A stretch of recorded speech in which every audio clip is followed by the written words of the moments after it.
If you're anything like me, you've probably bought a cheap grill a time or two. And you've also probably seen that they rust out a lot of times. Well, after 2 or 3 times of dealing with that over the last 10 years, I decided that it was time to spend a few extra bucks on a better grill. And not just any grill, but a grill that could do it all.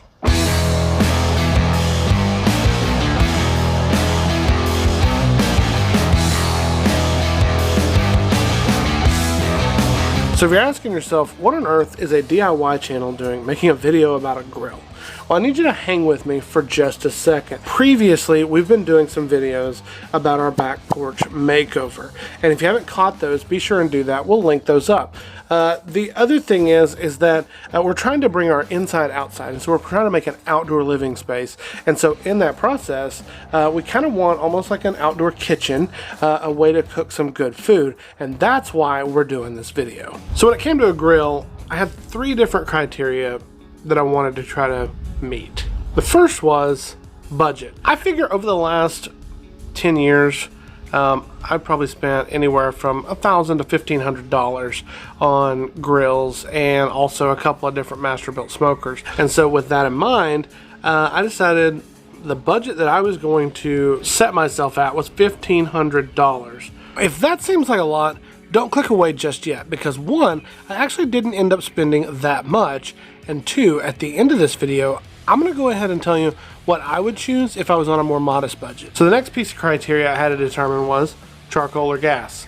Now, pretty much for the last 10 years or so, you can blame this on Hank Hill or whatever, but I've always used propane, and so gas was kind of where I've always been. Throughout our debt-free journey, there was a point where our grill actually went out that we had at the time, and basically it just kind of caught fire up by the controls and the handles. One day I went out to start it, I lit it, and it all kind of caught fire right up by my hands. It all kind of caught fire right up by my hands. It all kind of caught fire right up by my hands.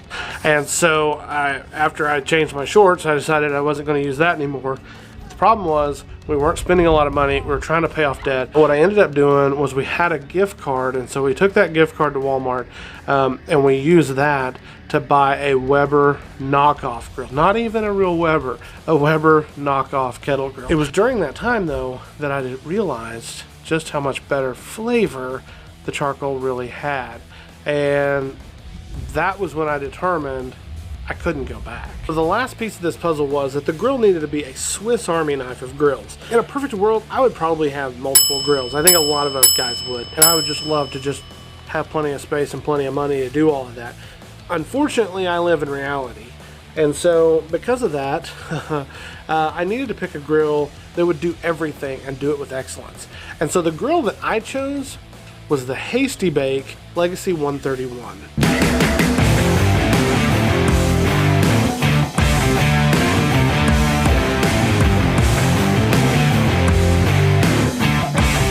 This grill is extremely heavy duty. It is about 165 pounds.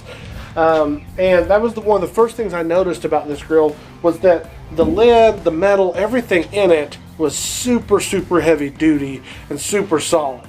So this grill is about 30 inches long. It's about 21 inches deep. And it's about 41 inches tall. To the top of the hood here. It's made here in Oklahoma. They make a rack that goes up here and helps to give you more space. This tray that's here, I added on. You can buy that as just a little add-on, and basically it just snaps on and off. This here comes with it. The cutting board does not. I got that from my in-laws for my birthday, and this, in my opinion, is the thing that really makes this grill what it is.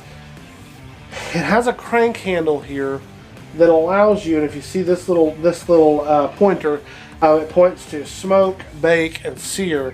And as you crank that handle, that's where you can literally adjust your firebox to get the exact height that you're needing for whatever you're cooking. That's what, in my opinion, makes it a Swiss Army knife of grills. So if you're getting value from this, it'd be a huge help if you'd hit that like button or subscribe or both. I didn't realize what a big deal that was until we started creating videos. And so we're a small channel right now, and for us just those two little things, that's a couple of the biggest things that you can do for us if you want to give us just a little bit of a hand.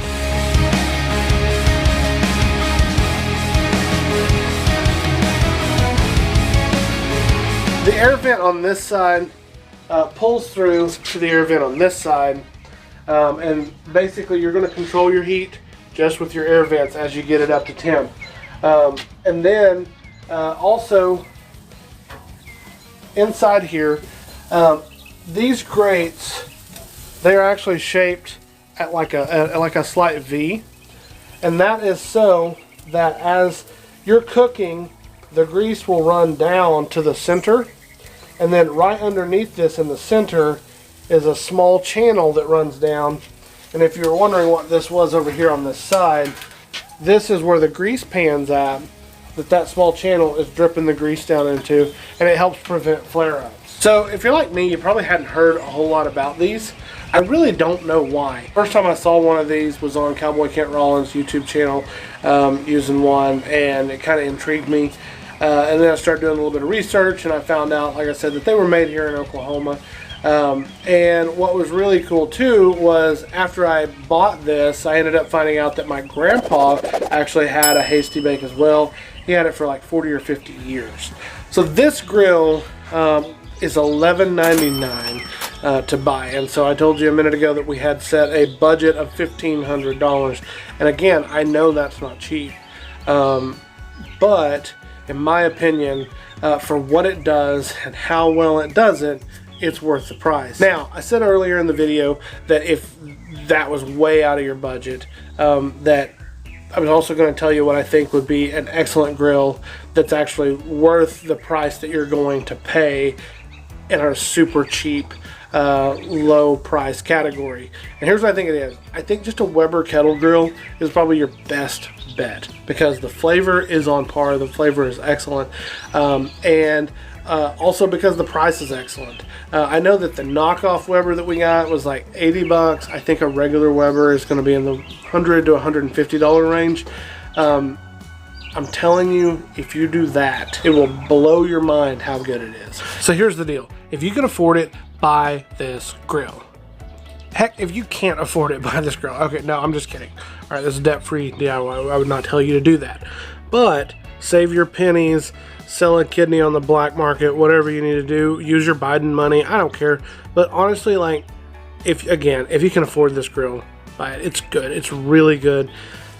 And it has made an excellent addition to our back porch space. And it's just that one more element that we were needing to really try to finalize things and to make our little back patio just a place that we really love.